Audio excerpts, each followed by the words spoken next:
마음으로 자리에서 일어나셔서 오늘 우리에게 주시는 하나님의 말씀 요한복음 9장 전체인데 너무 길어서 부분적으로 함께 교독하도록 하겠습니다. 9장 1절에서 12절, 35절에서 41절 말씀 교독하겠습니다. 예수께서 길을 가실 때 날 때부터 맹인된 사람을 보신지라.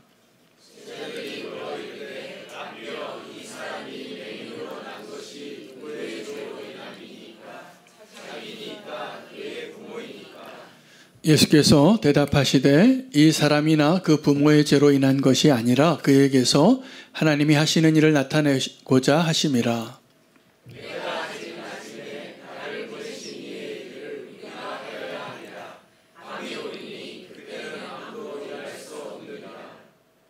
내가 세상에 있는 동안에는 세상의 빛이로라.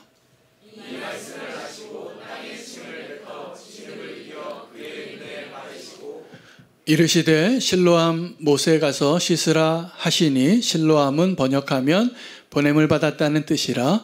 이에 가서 씻고 밝은 눈으로 왔더라.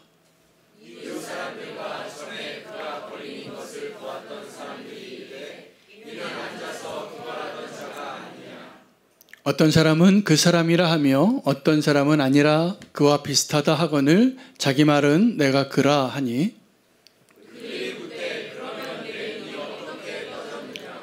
대답하되 예수라 하는 그 사람이 진흙을 이겨 내 눈에 바르고 나더러 실로암에 가서 씻으라 하기에 가서 씻었더니 보게 되었노라.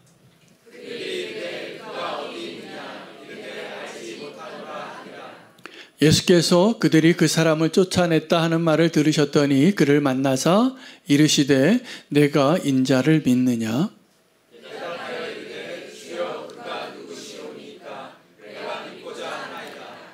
예수께서 이르시되 내가 그를 보았거니와 지금 너와 말하는 자가 그이니라.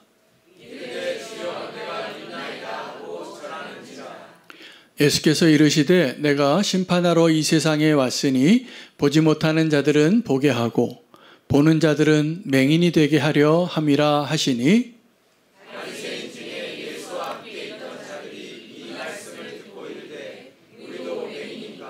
함께 읽겠습니다.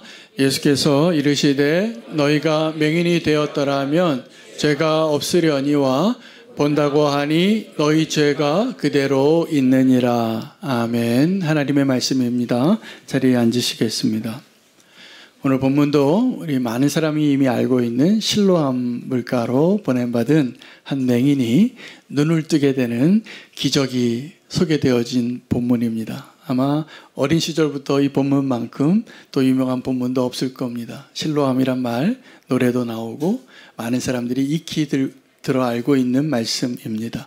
네, 오늘 본문에 저는 마지막 절에 이 유대인들이 했던 그 질문이 오늘 저와 여러분이 해야 할 질문이라고 생각합니다. 그 사람들이 예수님과 만나고 예수님이 그 맹인을 날 때부터 맹인된 자를 고치시고 어떻게 고쳤냐면 침 뱉어서 진흙을 만들어서 짓이겨서 눈에 붙였어요. 그리고 이거 가서 씻으라고. 씻었더니 눈이 뜨여진 겁니다.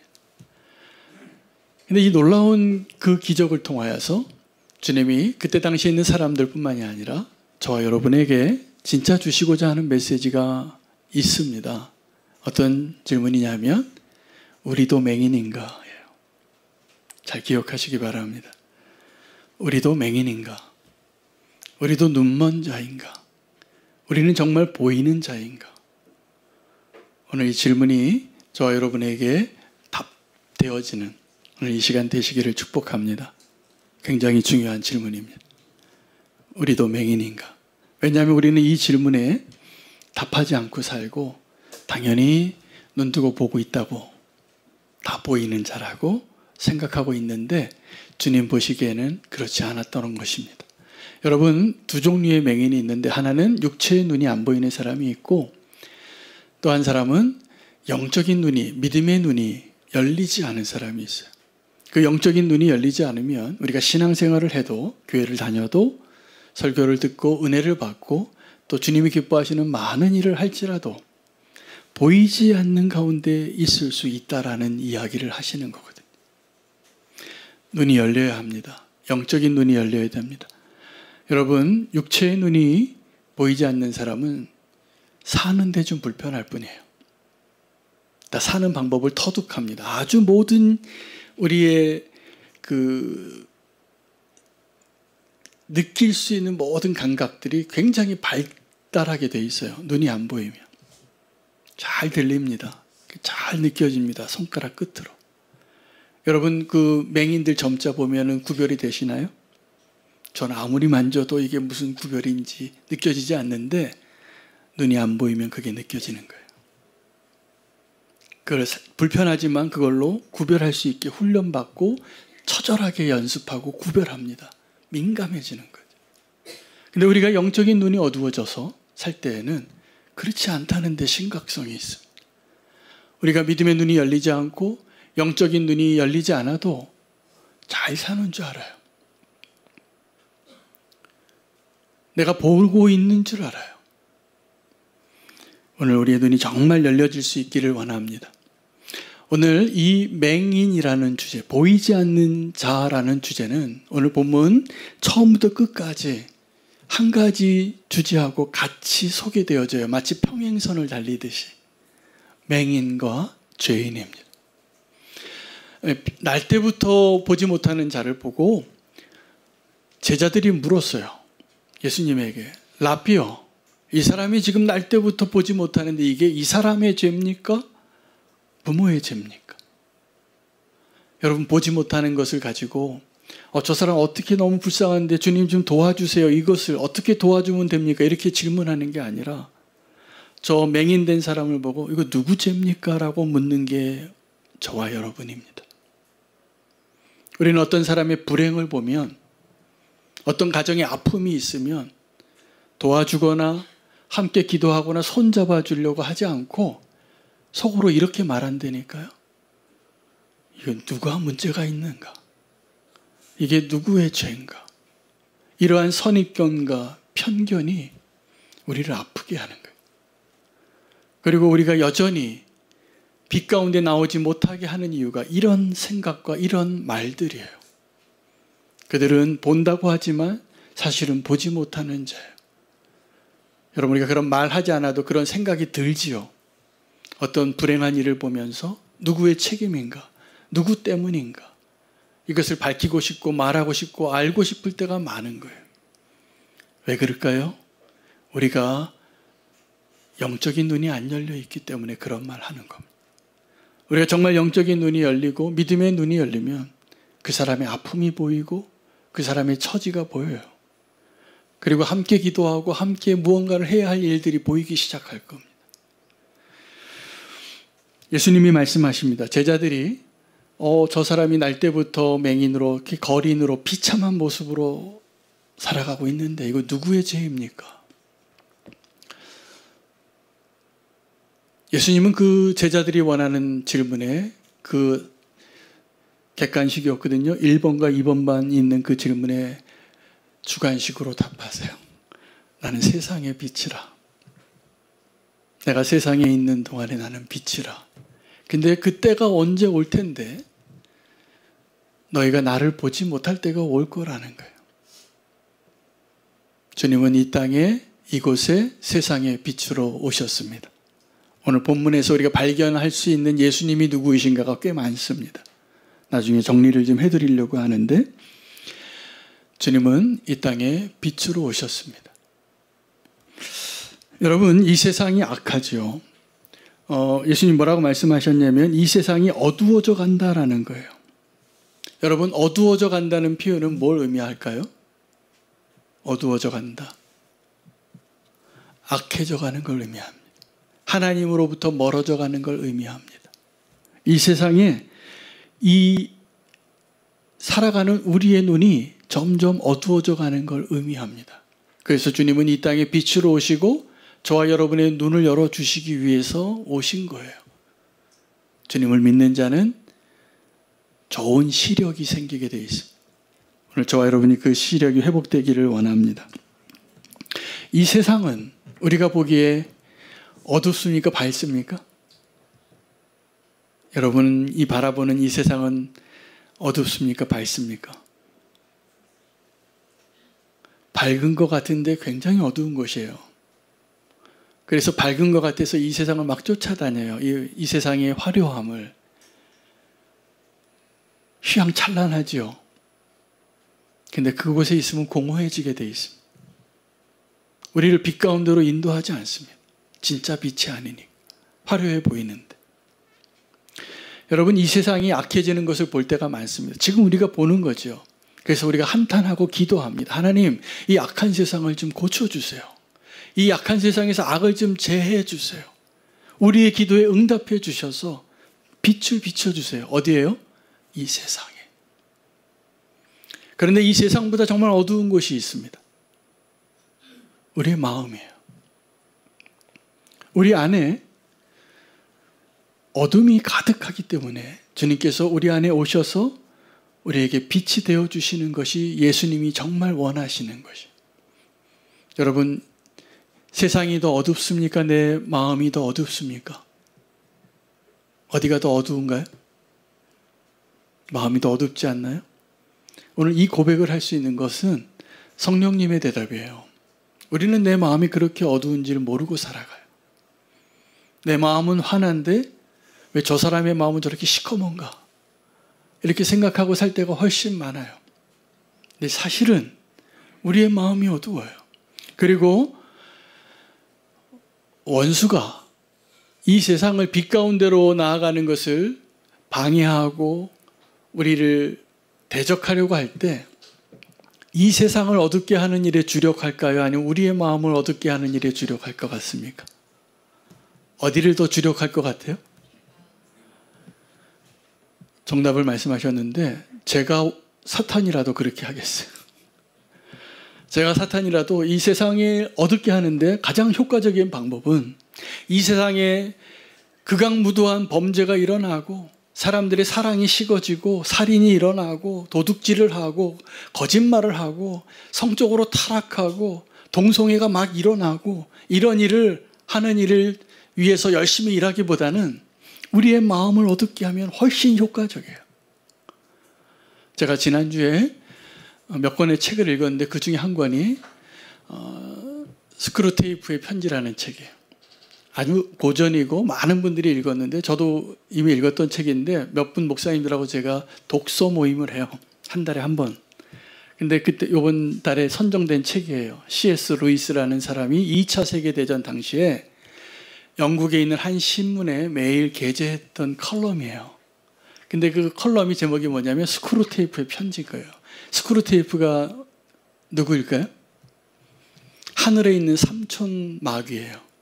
근데 이 땅에 있는 조카 마귀에게 웜우드라는 마귀에게 편지를 쓰는 거예요. 너 이 세상을 이렇게 어둡게 하려면 이 세상을 멸망시키려면 이런 전략을 써야 돼. 이런 편지를 계속 쓰는 거예요. 31회를 썼어요. 그런데 이 C.S. 루이스가 61년대 개정판을 쓰면서 그 뒤에다가 자기의 심정을 고백했어요. 왜 31편밖에 안 올렸는가? 자기의 이 저술의 능력으로는 이것이 아주 어려운 일이 아니었대요.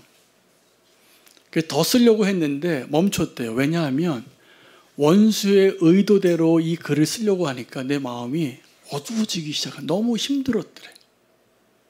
그래서 원수의 입장에서 교회를 어떻게 무너뜨리고 성도들을 어떻게 방해하고 이런 글을 쓴 거거든요. 그래서 그 편지에는 그 글에는 하나님이 원수라고 표현이 돼요. 거기서 그 책에서 나오는 원수는 하나님이에요. 그 책에서 나오는 사탄은 저 아래 세상에 계시는 우리 아버지예요. 우리는 하늘에 계신 우리 아버지 이렇게 쓰잖아요. 그 스크루테이프 편지에는 저 아래에 계시는 우리 아버지께서 원하는 바대로 해야 돼 이렇게 얘기해요. 그러면서 그들이 C.S. 루이스가 아주 탁월한 통찰력으로 이 세상이 하나님의 세상이 아니라 원수의 세상, 빛 가운데 거하는 세상이 아니라 어둠 가운데 세상에 빠지게 하기 위해서 어떤 전략을 쓰는가를 써놓은 건데 오늘 제가 말씀드린 이야기를 써요. 성도들로 하여금 성도는 환자라고 불러요. 그 편지. 그 환자들로 하여금 자기 안에 빛을 비추는 일보다는 이 세상에 있는 어둠에 있는 것들을 제거하기 위해서 전념하게 만들어. 그러면 그들은 계속 어둠 가운데 있을 거예요. 여러분, 이 스크루테이프의 편지를 꼭 한번 읽어보세요. 그럼 우리가 정말 영적인 그 분별력이 생겨요. 여러분, 어떤 진실에 대해서 내가 믿고 알고 있는 것을 기술하고 주장할 때 그것이 다 완전한 진리가 아닙니다. 꼭 상대편의 입장에서 반추해 보세요. 우리는 하나님의 말씀을 이렇게 듣는데 원수라면 이걸 어떻게 생각할까? 그러면 영적인 전쟁에 우리가 어떠한 위치에 있는지가 잘 분별이 됩니다. 스크루테이프의 편지가 바로 그런 글이에요. 재밌어요. 너무 탁월한 글이에요. 아주 고전입니다. 꼭 한번 읽어보시기를 저는 권면합니다. 네, 두껍지도 않아요. 근데 한번 읽어보세요. 이 세상의 원수가 어떤 전략으로 우리를 지금 정말 영적인 눈이 열리지 못하고 정말 하나님을 위해서 살지 못하고 정말 믿음의 길을 가지 못하게 어떤 전략을 가지고 있는가. 제가 보니까 깜짝 놀랐어요. 이 글이 2차 세계대전 때 쓰여진 글인데 2차 세계대전 때 어떤 주제로 더 많이 이야기했겠어요? 전쟁이죠. 근데 전쟁에 대해서 이야기하지 않아요. 우리 내면에 있는 아주 본질적인 우리의 생각의 틀을 원수가 어떻게 공격하고 있는가에 대해서 더 많이 이야기해요. 어쩌면 우리는 2차 세계대전이 일어났던 그 시대보다 더 아주 전략적인 사단의 역사하심이 어두움의 세력이 있는 그 시대에 믿음 생활을 하고 있습니다. 훨씬 어렵습니다. 그 글에 그런 말도 나와요. 이 전쟁이 이 환자들을 무너뜨리는 게 아니라는 거예요. 우리가 지금 훨씬 어려운 시대를 살아요. 정말 하나님께로 나아갈 수 있기를 원합니다. 원수가 더 원하는 것, 더 전략적으로 집중하는 것은 이 세상을 악하게 만들고 이 세상을 어둡게 만드는 게 아니라 성도의 마음 안에 있는 우리의 마음을 더 어둡게 하는데 전략적으로 지금 일하고 있어요. 하나님은 어디를 더 중요하게 생각하고 빛을 비추기를 원하실까요? 이 세상에 있는 곳에 빛을 비추기를 원합니까? 아니면 우리에게 빛을 비추기를 원하십니까? 우리예요. 이 세상이 아무리 약해도 우리 안에 빛이 있고 그 빛이 비춰져서 참된 그 진리의 빛이 비춰진 자로 우리가 살아낼 수만 있다면 이 세상의 어둠은 우리를 통해서 반드시 빛이 비춰질 겁니다. 그것이 우리가 빛의 자녀가 되는 길이에요. 오늘 주님께서 우리에게 그 눈 열어주시기를 원합니다. 예수님이 하신 일이 있습니다. 이 평생 한 번도 눈 떠보지 못, 한 번도 보지 못한 이 사람의 눈을 뜨게 하기 위해서 침을 뱉으셨어요. 흙에다가. 여러분, 바닥에 막 먼지 묻으면 털어냅니까? 안 털어냅니까? 집 들어오기도 다 털어내잖아요. 들어오기 전에도. 먼지 쌓이면 다 털어내고. 근데 흙에다가 침을 뱉은 거예요. 깨끗한 게 아닙니다. 근데 깨끗하지 않은 이 침과 흙이 범벅이 돼서 이 눈먼 자의 눈에다 이걸 붙이셨다는 거예요. 이 사람이 장님이었기에 망령이 다행이지. 이게 산 사람한테 그러면 이게 굉장히 거부감이 있을 만한 일인데, 근데 이거를 주변에 눈 뜬 사람들은 다 봤어요. 그리고 예수님이 하신 말씀은 실로암으로 가서 씻으라는 거예요. 여러분, 오늘 이 요한복음에 맹인의 이야기를 하는 것이 아니라 죄인의 이야기를 하고 있다는 사실을 꼭 발견하세요. 실로암에 가서 눈을 뜬 것도 눈을 열어주시는 것으로 보이지만 죄를 씻어주시는 것이 실로암이에요. 우리의 눈이 열려지는 그것은 나의 죄가 씻김을 받고 깨끗해짐을 받게 될 때, 그 은혜를 경험하게 될 때 진짜 눈이 열리고 진짜 보이게 되고 진짜 빛 가운데 거하게 되는 거예요. 여러분, 이 더러운 침과 흙으로 제조된 치료제지요. 여러분, 이 치료제를 누가 그렇게 원했는지 아십니까? 나아만 장군이 원했어요. 나아만 장군은 엘리야에게 찾아옵니다. 나아만에게 포로가 된 이스라엘의 한 소녀 노예가 나아만 장군에게 이 한마디 했거든요. 내 주께서 저 이스라엘에 있는 선지자 앞에 섰으면 나음을 받았을 텐데.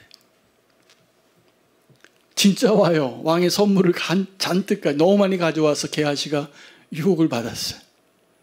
문둥병이 그에게 옮겨져요. 그런데 이 나아만 장군이 원했던 건 뭐냐면 이 엘리야라는 사람이 자기 병을 고칠 때 이렇게 좀 침도 뱉고 흙도 좀 만들어서 이렇게 좀 붙여주고 뭔가 행위를 하고 안수를 해주든지 아니면 나와서 뭐 얼굴 대고 이야기를 하든지 그걸 원했는데 그걸 안 하니까 믿음의 도전이 온 거예요. 돌아가려고 했어요. 갈 뻔했어요. 근데 나아만은 하나님의 은총을 입은 자입니다. 그 종들의 말을 한 번 더 듣고 내가 여기까지도 왔는데 요단강에 7번 가서 몸 씻는 거 뭐 어렵다고 못하겠느냐는 그 하인의 말을 듣고 순종해요. 깨끗해지죠. 깨끗해지죠. 여러분 엘리야가 이 나아만을 그렇게 말 한마디로 그냥 요단강에 가서 7번 씻으라 하면 문둥병도 고치는데 예수 그리스도께서 이 평생 눈 뜨지 못하고 살았던 이 맹인을 고칠 때 뭐 침 뱉어가지고 진흙을 만들어서 치료제 만들어서 이렇게 하지 않고도 너 가서 그냥 실로암에 가서 씻어 그러면 낫지 않았을까요? 그렇죠? 여기 목적이 있고 의도가 있는 거예요. 보이느냐 보이지 않느냐의 문제가 아니라 깨끗하냐 깨끗이 않냐를 이야기하시는 거예요. 죄의 문제예요. 제가 보니까 오늘 본문에 처음부터 끝까지 이 보는 것과 죄의 문제가 함께 평행선을 달리고 같은 거라고 이야기하시는 거예요. 여기에 실패한 증인들이 나옵니다. 두 부류예요. 하나는 이 맹인의 부모고 또 하나는 이 맹인을 확인했던 유대교 지도자들이에요. 부모가 이 유대교에서 보낸 사람들에게 대답합니다. 저 사람이 이전에 이렇게 평생 맹인으로 앉아 있었던 그 사람과 닮았는데 당신 아들이 맞냐고. 근데 맞대요. 근데 누가 이렇게 했냐고. 근데 모른대요. 그럼 뭐라고 말하냐면 내 아들이 이제 장성한 자니까 그에게 직접 물어보라고. 그 부모가 누가 고쳤는지를 몰랐을까요? 모르지 않았을 겁니다.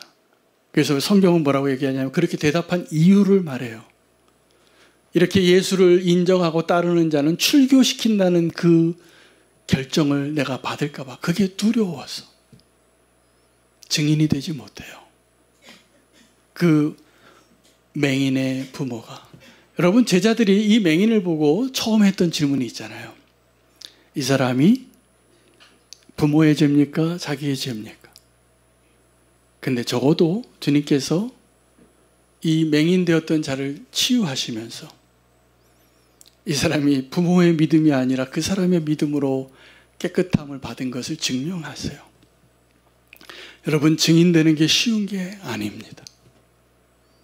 저는 저와 여러분이 이 시대에 거짓이 가득한 이 시대에 정말 정직한 진리의 증인만 되어도 이 세상에 빛이 비춰질 거라고 저는 믿어요. 다 거짓말 하잖아요. 자기 살려고. 두려워서요. 근데 이 종교 지도자들도 거짓말 합니다. 그리고 그 빛을 인정할 수 없어요. 그 빛을 보았는데 이 예수님 때문에 이 종교 지도자들 안에서 논쟁이 일어났어요. 한 부류는 이 사람이 선지자일 리가 없다. 입니다. 한 부류는 이런 기적을 일으키는 사람은 하나님이 보낸 사람이 맞다. 입니다. 이 사람이 선지자일 리가 없다라고 말하는 이유는 이 사람이 이 맹인을 고쳤는데 안식일에 고친 거예요. 이것은 기적이 맞는데 안식일에 이런 이적을 행했다면 하나님이 가르쳐 주신 그 모세의 율법과 맞지 않는다. 예수님은 다르게 얘기하셨어요. 인자는 안식일의 주인이라. 그리고 너희도 모세가 그런 것처럼 다윗이 그랬던 것처럼 안식일에도 죽어가는 자를 살리고 어려움 가운데 빠져있는 나귀는 건지고 그러지 않느냐고. 또 다른 부류에서는 예수님을 믿으려고 했어요. 이건 하나님이 아니면 할 수 없는 일이라. 그래서 이 사람들이 다시 한번 그 맹인이 되었다가 눈뜬 사람을 불러서 묻습니다. 누가 그랬냐고. 근데 이 맹인 되었던 사람, 눈뜬 사람은 자기가 기적을 경험한 사람이 되어서 자기 안에 일어난 일을 정확하게, 정직하게, 용감하게 말합니다. 두려워하지 않아요. 내가 바로 그 평생 보지 못하여서 그 자리에 있었던 사람 맞습니다. 그리고 나를 고친 사람이 있다고, 예수라는 사람이라. 그러면서 그가 한마디를 해요. 당신이 나를 지금 계속 이렇게 질문하는 거 보니까 당신도 그의 제자가 되려고 하냐. 그들이, 유대교 지도자들이 대답하죠. 너는 그의 제자나 나는 모세의 제자라.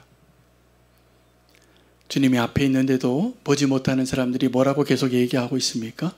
나는 아브라함의 자손이고 모세의 제자라는. 빛이 있어도 보지 못해요.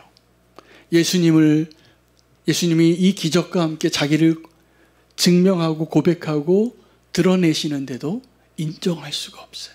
왜요? 영적인 장님들이기 때문에. 오늘 본문에서 우리가 예수님이 누구이신가를 발견하는데 첫 번째 예수님이 누구이신가? 예수님이 말씀하신 말씀대로예요. 나는 세상의 빛이라. 그리고 오늘 이 사건의 핵심이 뭐죠? 객관적인 사실이 뭐죠? 눈먼 자, 날 때부터 눈먼 자를 보게 하시는 분이세요. 근데 더 중요한 내용을 얘기하세요. 그 내용은 내가 심판자라는 사실. 나는 세상의 빛이고 눈먼 자를 눈뜨게 할 수 있지만 나는 또 하나 나의 역할이 있는데 나는 심판자라는. 그 심판자의 의미가 어떤 거냐면 나는 눈먼 자를 눈뜨게 할 수 있는데 본다고 하는 자들이 나를 보지 못하게 할 수도 있다는. 지금 우리가 믿음의 눈을 열어서 주님이 누구이신지를 알고 내 눈에 보이는 것이 아니라 보이지 아니하는 것들을 믿음의 눈으로 볼 수 있어야 합니다. 여러분 지금 우리 눈에 보이는 게 뭐죠? 제가 오늘 들고 이게 뭡니까? 이 안에 있는 물을 보셨어요. 자, 이 컵이 한 1000년 뒤에 그대로 있을까요? 네, 그럼 굉장히 많은 노력이 필요할 겁니다. 그럼 다르게 제가 한 50년 전의 모습과 지금 나의 모습이 같을까요? 제가 한국말로 말하는데 영어로 답이 뜨면 자 여러분 나이 들면 사진 찍고 싶지 않아요. 나는 내 마음은 젊은데 나는 지금 겉사람이 후퇴하고 있거든요. 우리 육신이 영원하지 않습니다. 근데 우리는 뭐만 못 사냐면 내 눈에 보이고 잡히고 의지하고 느껴지는 것만을 보는 거예요. 근데 보이지 않는 게 있죠. 지금 하나님 보이세요? 안 보입니다. 영적인 하나님이시, 영이시니까. 지금 사탄이 오늘 이 자리에 있을 수도 있어요. 근데 보이냐면 안 보여요. 안 보이는 존재니까. 그러면 하나님이 계십니까? 안 계십니까? 사단이 존재합니까? 존재하지 않습니까? 하나님의 나라가 있습니까? 없습니까? 네, 우리 눈에 보이지 않지만 진짜 실제하는 것들이 있는 거예요. 보이지 않지만 진짜 존재하는 것을 볼 수 있는 그 눈이 진짜 우리가 눈이 뜨어야 할 눈인 거예요. 오늘 주님께서 이 눈 뜨게 하려고 하는 그 맹인에게 가라고 한 것이 어디냐 하면 실로암입니다. 근데 실로암이 어떤 의미냐 하면 보냄을 받았다라는 뜻이에요. 우리 성도님들 가운데 아들을 군대에 보내보신 분들은 그 모습 혹시 보았을지도 모르는데 그 논산 훈련소에 가면 큰 교회가 있습니다. 거기에서 그 훈련 6주, 8주, 10주 끝나면 이 실로암 노래를 부르는데 가관이에요. 성령 충만한 자리예요. 정말 이 실로암의 기쁨을 눈 감았던 자가 눈 뜨게 된 그 기쁨을, 그 구원의 기쁨을 그렇게 펄쩍펄쩍 뛰면서 노래합니다. 제가 보니까 그들에게서 그 실로함은 논산훈련소예요. 근데 여러분, 우리가 가야 할 정말 실로함이 어디냐 하면 예수 그리스도입니다. 예수님께로 가시면 우리의 눈이 열립니다. 그리고 우리가 보지 못했던 그 눈을 열게 하실 것입니다. 여러분, 오늘 이 교회에, 오늘 이 예배의 자리가 어디냐 하면 실로함이에요.